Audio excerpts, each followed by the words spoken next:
اعوذ باللہ من الشیطان الرجیم بسم اللہ الرحمن الرحیم اللہم صلی علی سیدنا محمد معدن الجود والکرم وآلہ وسلم۔ سامعین و ناظرین اکرام، السلام علیکم ورحمۃ اللہ وبرکاتہ۔ آج کا ہمارا موضوع یہ ہے کہ دنیا کی زندگی کی مثال۔ یہ آپ کو میں گزشتہ نشست میں بیان کر رہا تھا کہ دنیا کی زندگی کی مثال اللہ تعالیٰ نے ایسی دی ہے جیسا کہ ایک کھیتی۔ اب ظاہر ہے کھیتی ہے تو وہ تو اس کا ایک وقت ہوتا ہے، پھر جب وہ کاٹ ڈالی جائے اور پھر آپ دیکھیں، یعنی ایک تصویر آپ جب وہ خوب ہری بھری ہو ایک تصویر اس وقت لے لیں، اور جب فصل کاٹ ڈالی جائے پھر آپ دیکھیں کہ وہاں کچھ بھی نہیں ہے، یعنی خالی کھیت، خالی زمین۔ اسی طرح یہ زمین جو ہے، یہ ہم جو رہ رہے ہیں، تو انسان جب آتا ہے تو یہاں اپنے بہت سی چیزیں اس کے نام ہو جاتی ہیں۔ اس میں اس کے نام جو ہے اس کا ظاہری جسم ہوتا ہے، اور آپ میں کرنے لگتے ہیں، میری یہ مرضی، میں ایسا چاہتا ہوں، میں ایسا چاہتی ہوں۔ تو آپ یہ میں انسان میں کرنے لگتا ہے، اور اسی میں کر کے یہ دنیا سے رخصت ہو جاتا ہے۔ یہ اللہ اس کو چاہیے تھا کہ یہ اللہ کرے اور اللہ کی مرضی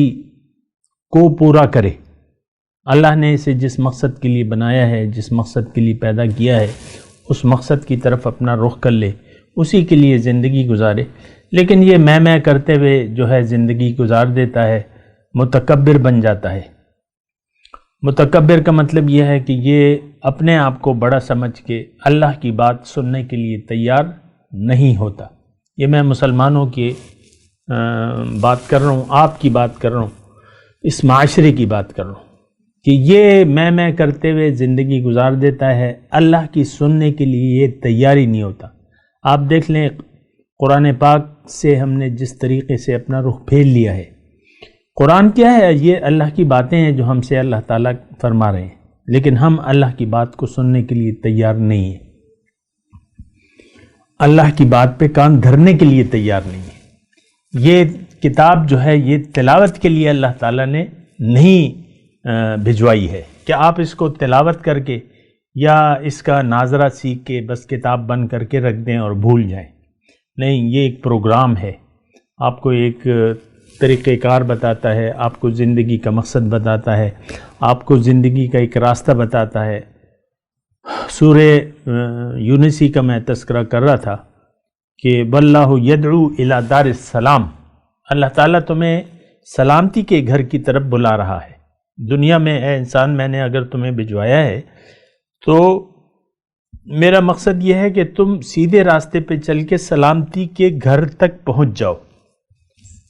اور سلامتی کا گھر، سامعین اکرام، اس کے بارے میں بھی بیان کر دوں کہ جب ہم جائیں گے اس دنیا سے، اپنے واپس جائیں گے اللہ کے پاس، تو وہاں پہ دو گھر ہوں گے، ایک سلامتی کا گھر ہوگا اور دوسرا گھر جو ہے وہ کمر توڑ عذاب والا ہوگا۔ اس کے عذاب سے آپ کی کمر ٹوٹ جائے گی، اور پھر آپ کا وہاں نہ جینا ہوگا نہ مرنا ہوگا۔ وہ جینا کیا جینا جس میں مرنا نہ ہو، اور وہ جینا کیا جینا جس میں آپ کو زقوم کا درخت جو ہے، جو درخت جو دوزخ کی تہ سے اگتا ہے، تو وہ جو آپ کا خوراک ہوگی اور آپ کا پانی جو ہے پینے کا، وہ گرم، دوزخیوں کے زخموں کا دھون اور گرم کھولتا ہوا پانی، ایک وہ گھر ہوگا اور ایک سلامتی کا گھر ہوگا۔ تو دیکھیں، دنیا کی مثال ایسی ہے جو کہ میرا آج کا موضوع ہے کہ آپ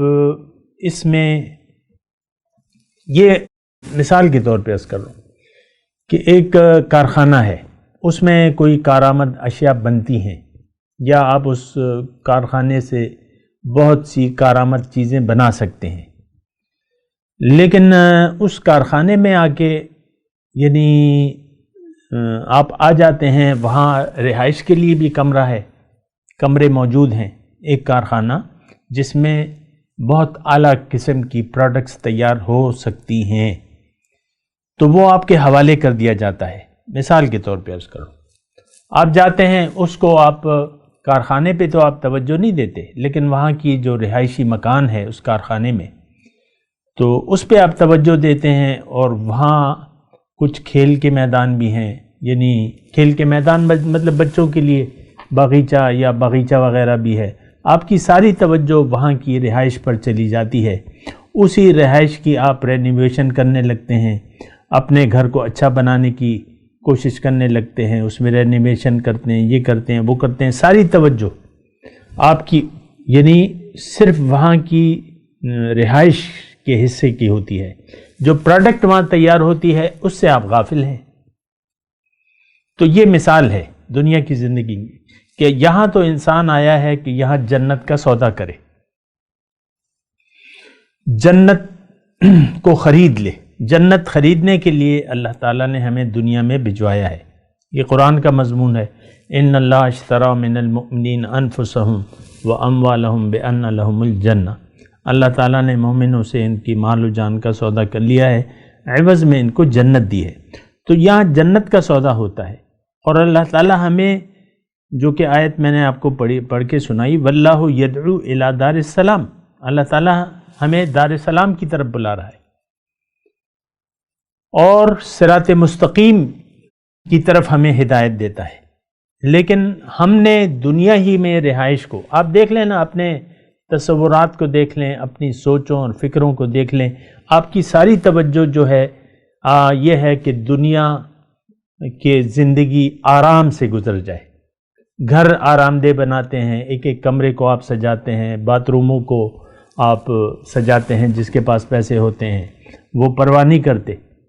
کموڈ جا کے پسند کرتے ہیں، بیسن پسند کرتے ہیں کہ یہ اچھی کوالٹی کا ہونا چاہیے اور وہ ہونا چاہیے۔ بے شک یہ سب کچھ یہ گناہ نہیں ہے، آپ سب کچھ کریں، گھر اچھا اگر بنائیں بھی، لیکن آپ اصل مقصد کو تو نہ بھولیں نا، جس مقصد کے لیے آپ اس دنیا میں آئے ہیں۔ آج کا انسان بلکہ آج کا مسلمان ایک بہت بڑے دھوکے کا شکار ہو گیا ہے کہ اللہ تعالیٰ نے اسے جس مقصد کے لیے اس دنیا میں بھجوایا ہے اس سے یہ یکسر غافل ہے،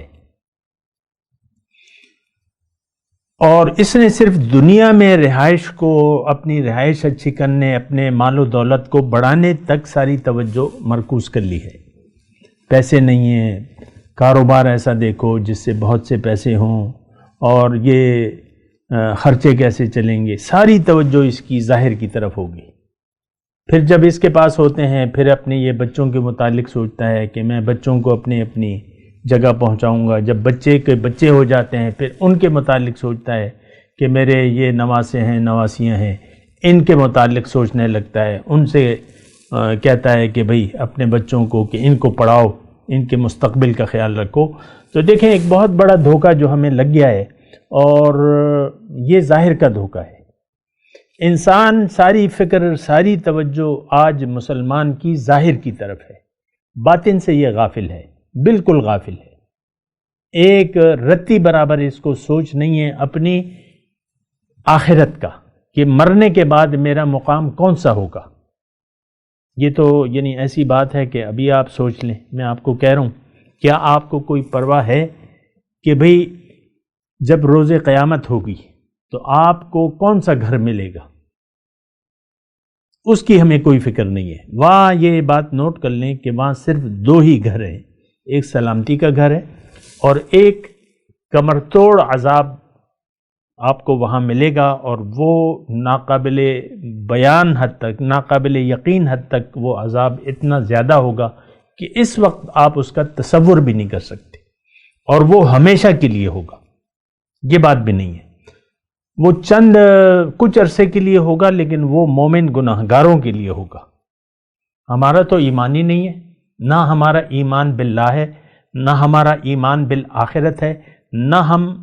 رسول کے پیغام کو جانتے ہیں، نہ اس پر ہمیں معلوم ہے، نہ ہمیں یقین ہے، نہ ہم اسے چاہتے ہیں۔ رسول کی دعوت کو تو ہم نے قبول نہ کیا ہے، نہ کرنا چاہتے ہیں۔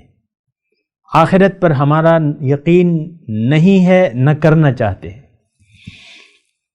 تو یہ یعنی بہت ایسی باتیں ہیں جو سوچنے کے قابل ہیں۔ آپ کو یعنی ڈرا دیا گیا، ہمیں ڈرا دیا گیا ہے، اور قیامت کے دن ہم سے فرشتے پوچھیں گے کہ کیا تمہیں کوئی ڈرانے والا نہیں آیا تھا؟ الم یاتکم نذیر۔ بہرحال یہ چند باتیں ہیں، اور مزید بات کرتے ہیں ایک وقفے کے بعد۔ وآخر دعوانا ان الحمد للہ رب العالمین۔ مولاي صل وسلم دائما ابدا